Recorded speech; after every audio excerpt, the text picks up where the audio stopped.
Hello, hello, beautiful souls. Happy New Year!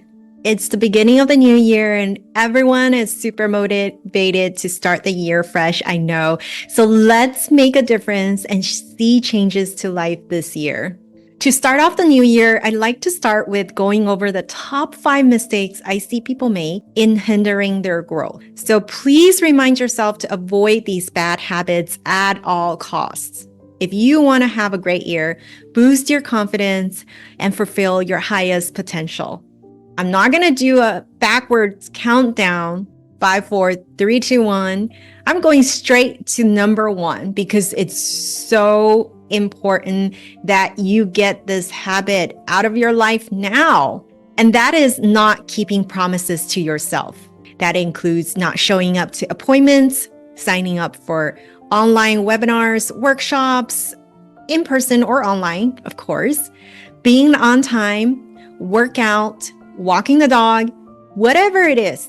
Think back to the last time you did not keep a promise to yourself, okay?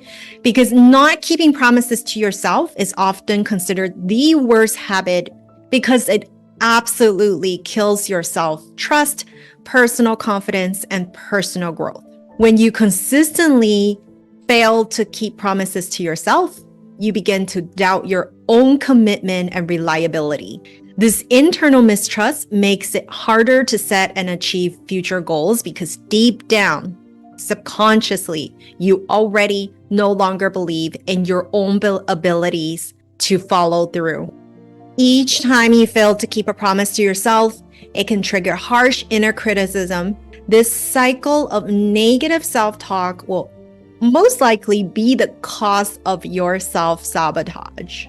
Each broken promise, big or small, they reinforce the habit of procrastination, making it easier for you to justify putting things off, making more excuses for yourself, and it becomes even harder to establish discipline to accomplish all your goals. Confidence is built through small, consistent wins to proving yourself that you can meet your commitments. When you make a promise to yourself and keep the promise, ka-ching, you're making a small deposit in your confidence bank. And don't we want that bank account to grow, right? So start small. Even the smallest promises to yourself are critical. For example, I promised myself to never hit the snooze button in the morning when I wake up. This very small promise makes me confident to start off my day each day, knowing that the minute I wake up, I've kept my promise to myself and I am able and I am a reliable person and I can make things happen. So keep going. Make promises to yourself that are realistic and achievable and actually follow through each day. And over time, this will build your self-trust and confidence, creating a very positive cycle of growth and self-belief. Make a promise, keep your promise. That is working out your confidence muscle. We go to the gym to work out our physical muscles, so do this to work out your mental muscle. The second habit that I see so often killing people's growth is absolutely overthinking. Oh boy, how I love this one because not only do we overthink, we actually then spend more time overthinking how we have wasted all that time overthinking. My favorite example was when a client said, "Lucy, I realized I've been overthinking lately. And then I realized yesterday I just spent 1 whole hour thinking about how I've been overthinking so much lately." You see? That starts another cycle of harsh inner criticism, self-sabotage, procrastination, you name it. This one bad habit of overthinking can trigger so much emotions and other bad habits that you go into inaction and negative spirals. So be very aware of pulling yourself out of this habit intentionally. When we overthink, we tend to not take action and put things on the back burner. And once it's there, it might be there for a day, month, a year. And this is especially true for women. We tend to not go for things until we feel 100% ready. And even when we are ready, we feel we're still not ready. There's always a missing piece, right? There's always not the right time. You're always too busy. There's always excuses. So it's really about whether or not you want something done. And once you've determined that you have a clear goal, there is something you want to do, stop overthinking.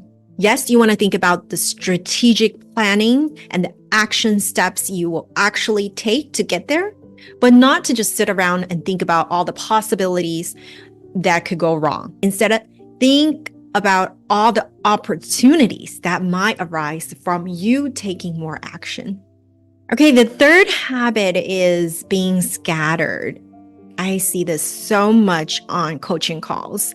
You want A, you want B, you want C, D, E, F, G. I mean, that is great. That's amazing. But you got to stay focused and just take action towards A first. Because sometimes when we want the whole alphabet, we're looking at Z as in zebra and thinking, oh my goodness, that is so daunting. That is so scary.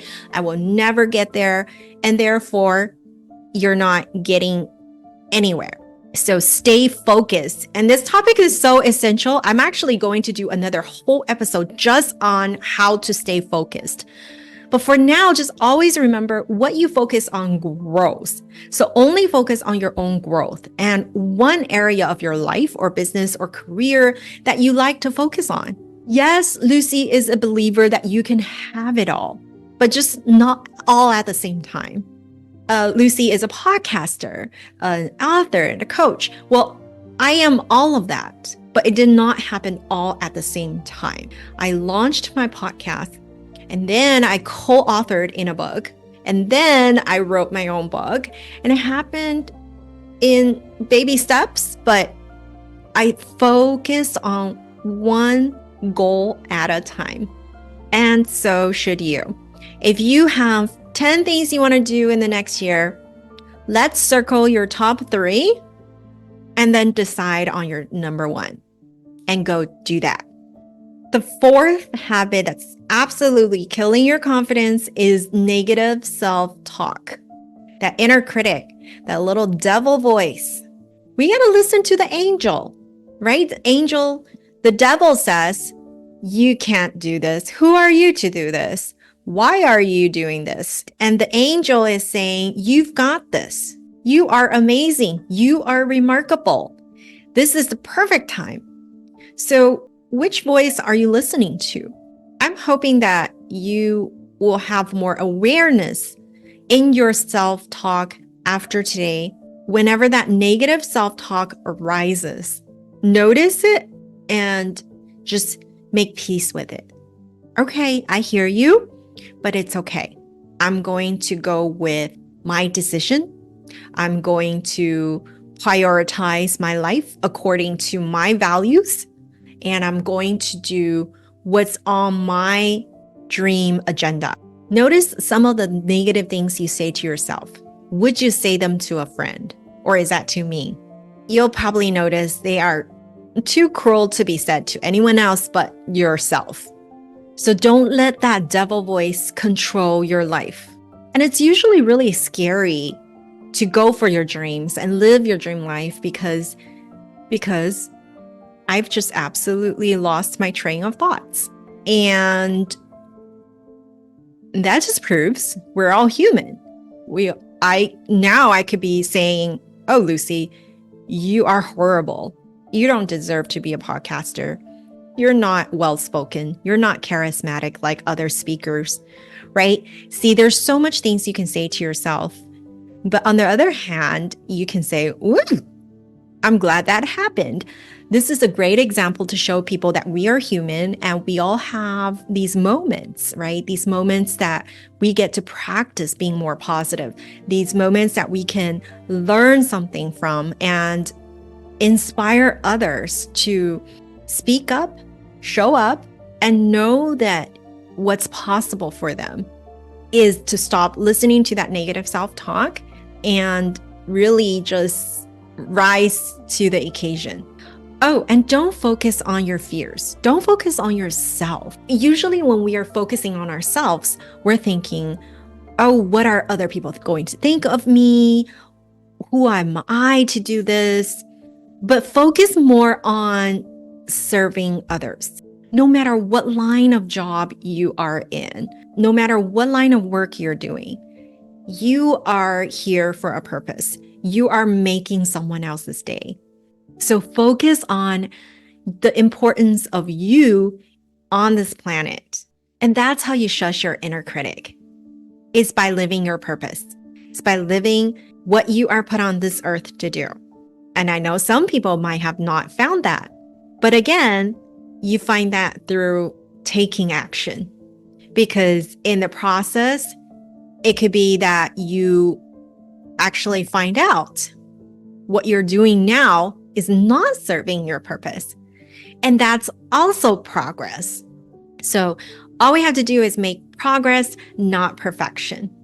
The last one, of course, not the least, is people pleasing and giving explanations when saying no.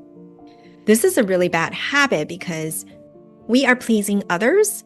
We're saying yes when we really mean no. How about that event that you're going to? How about that dinner you're going to? When it's a no, it's a no. You do not have to explain why you're not going. Thank you for the invitation, but I will pass this time. It is that simple. Hello, sunshine. You deserve all the sunshine. You deserve all the best in this life. So live life by your own design. You have the right, the birthright, to choose your priorities in life. When things are not going well, just remember that it's temporary. You might be working on something that you don't actually like doing. Remember that even life is temporary. So focus on your end goal. Focus on where you are going and say no to everything else. So which one of these bad habits do you find yourself struggling with, or which one do you resonate with? Leave a message and let me know.